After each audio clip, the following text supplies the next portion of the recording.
کو زندہ کہنے میں کوئی رکاوٹ نہیں ہے بلکہ زندہ کہلوایا گیا ہے، تو ہماری دلیل یہ ہے کہ شہید کے آقا جو ہیں ان کو بھی ضرور زندہ ماننا چاہیے، کیونکہ شہید کی زندگی جو ہے وہ ناقص ہے، اس پر وہ احکام مرتب نہیں ہوتے جو اللہ کے نبی علیہ السلام کی زندگی پر مرتب ہوتے ہیں۔ شہید فوت ہو جائے تو اس کی بیوی کے ساتھ نکاح جائز ہوتا ہے۔ اب یہ نہیں ہے کہ کہو کہ خامد زندہ ہے تو بیوی کے ساتھ نکاح کیسے ہو، شہید زندہ ہے مگر پھر بھی اس کی بیوی کے ساتھ نکاح جائز ہے۔ اور اس زمانے میں تو کچھ لوگوں نے فیشن یہ بنا لیا کہ شہیدوں کی بیویوں کے ساتھ شادیاں کر کے وہ قیادت کرتے ہیں کائنات کے اندر۔ اب دیکھو یہ شہید کی زندہ بیوی کے ساتھ نکاح جائز ہے مگر نبی کوئی نبی ان کی زوجہ جب وہ دنیا سے چلے جائیں تو کسی کا نکاح جائز نہیں ہے کہ جن کے شوہر زندہ ہوں ان بیویوں سے نکاح کسی کا نہیں ہو سکتا۔ تو یہ شہید سے قوی ترین زندگی ہے انبیاء کرام علیہ السلام کی۔ جب شہید کو زندہ کہیں گے تو ان کے آقا کو ضرور زندہ کہنا پڑے گا۔ اس کے بعد قل لا اقول لکم عندی خزائن اللہ ولا اعلم الغیب ولا اقول لکم انی ملک، یہ چند آیات ہیں کہ جو پڑھا کے ایک قسم کا ان کو جہنم کا رستہ قرآن کے ذریعے دکھایا جاتا ہے، کیونکہ میرے نبی علیہ السلام نے فرمایا تھا نا مجھے قرآن کا امت پر خطرہ ہے، ابن کثیر میں حدیث شریف ہے، فرمایا اس کو منافق پڑھ جائیں گے اور منافق پڑھ کے لوگوں کے ساتھ میرے غلاموں کے ساتھ ٹکرائیں گے۔ یہ ابن کثیر میں حدیث شریف ہے سند صحیح کے ساتھ، اور وہ نظارہ تم دیکھ رہے ہو قرآن سے ٹکراؤ ہے۔ اب اس کا ترجمہ سنو، لکھا ہے اس آیت میں تو اللہ فرما رہا ہے اے نبی صلی اللہ علیہ وسلم آپ کے پاس غیب کا علم نہیں اور نہ ہی آپ کے پاس خزانے ہیں اور نہ ہی آپ نور ہیں۔ قربان جائیں ایسے ترجمے پر، آج تک کسی نے یہ ترجمہ فرشتے کا نہیں کیا کہ ولا اقول لکم انی ملک، یہ کہا گیا یہ کہو ان سے کہ میں کوئی فرشتہ نہیں ہوں، اور اس سوال کرنے والے نے کہا کہ اللہ نے فرمایا یہ بتاؤ کہ میں نور نہیں ہوں۔ کوئی ترجمہ انہی کا اٹھا کے دیکھ لو، کسی کا بھی، وہ ترجمہ کرنے والے ملک کا ترجمہ نور نہیں کر سکے۔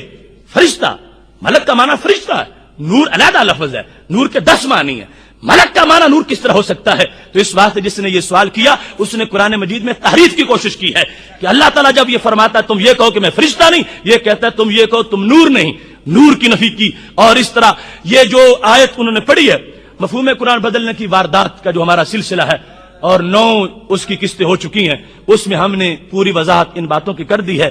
یہاں اختصار سے یہ ہے کہ رب ذوالجلال یہ فرماتا ہے میرے محبوب صلی اللہ علیہ وسلم تم ان کو فرما دو کہ میرے پاس اللہ کے خزانے ایسے نہیں ہیں کہ میں اپنے ذاتی طور پر ان کا وارث بن چکا ہوں، میرے پاس ذاتی طور پر کچھ نہیں ہے، لیکن اس کا یہ مطلب نہیں کہ اللہ کی عطا سے کچھ نہیں۔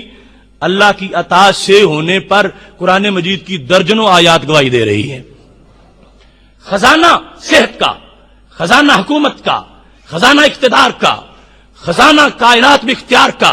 اب دیکھو حضرت سلیمان علیہ السلام، ان کو رب ذوالجلال فرماتا سخرنا لہ الریح تجری بامرہ رخاء حیث اصاب، ہم نے حضرت سلیمان علیہ السلام کے تابع اپنی ہوا کر دی، چلتی ہے ان کے آرڈر سے، تجری بامرہ، ہواؤں کی مجال نہیں کہ خود چلیں، فرمایا مخلوق میری ہے، آرڈر میرے سلیمان کا ہے، قرآن ہے۔ اور یہ ان لوگوں نے جو خطرہ بنا رکھا، کہتے ہیں اگر یہ بھی اتنا اختیار رکھیں تو اللہ کے پاس کیا بچے گا؟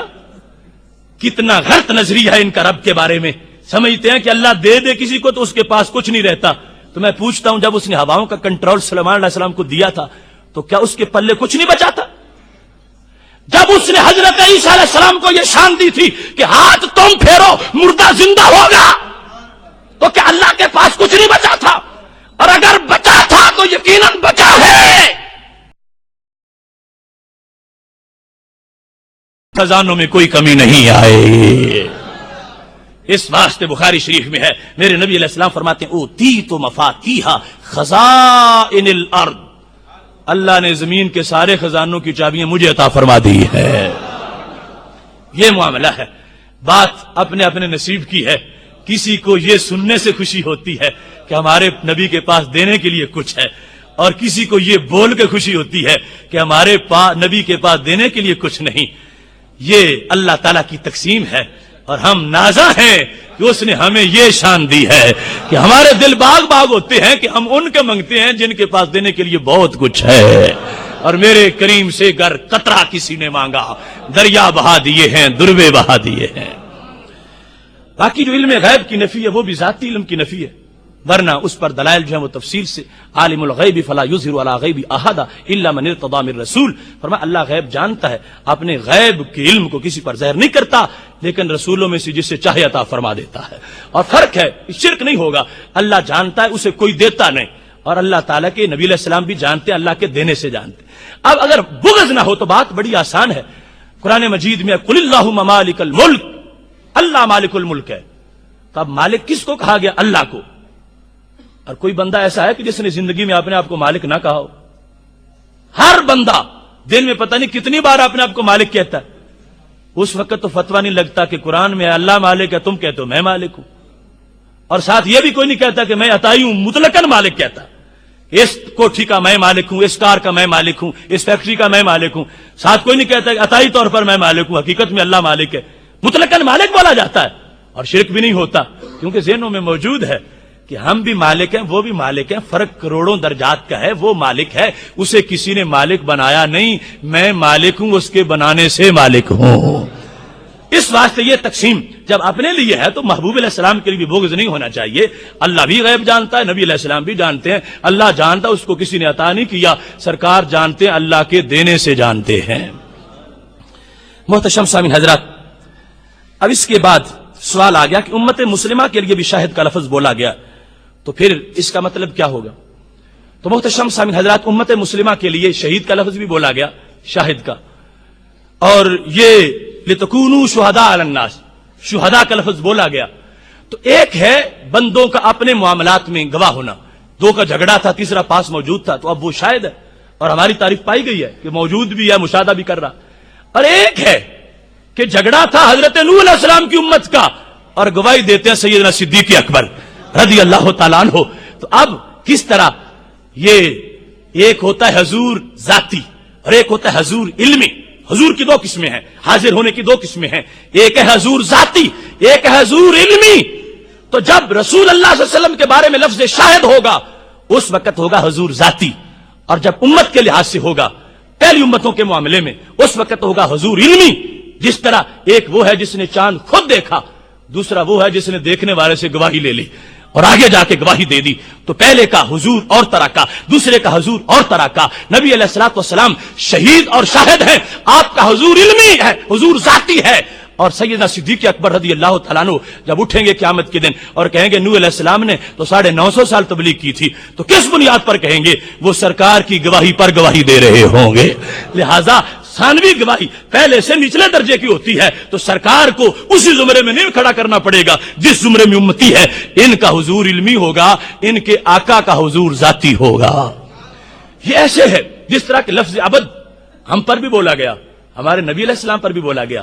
اگر کوئی کہہ سکتا ہے کہ عبد ہونے میں وہ اور ہم برابر، زمین و آسمان کا فرق ہے، ہم زمین پہ ٹکرے مارتے پھریں اللہ ملے اللہ ملے، اور وہ عبد جن کو عرش پہ بلایا جاتا ہے، عرش کی دیدار اور ملاقاتیں کرائی جاتی ہیں۔ جس طرح لفظ عبد سرکار کے لیے ہوگا تو اور معنی ہے، ہمارے لیے ہوگا اور معنی ہے، اس واسطے لفظ شاہد جب نبی علیہ السلام کے لیے ہوگا تو اس کا اور معنی ہے، اور محبوب علیہ السلام کے غلاموں کے لیے ہوگا تو اس کا اور معنی ہے۔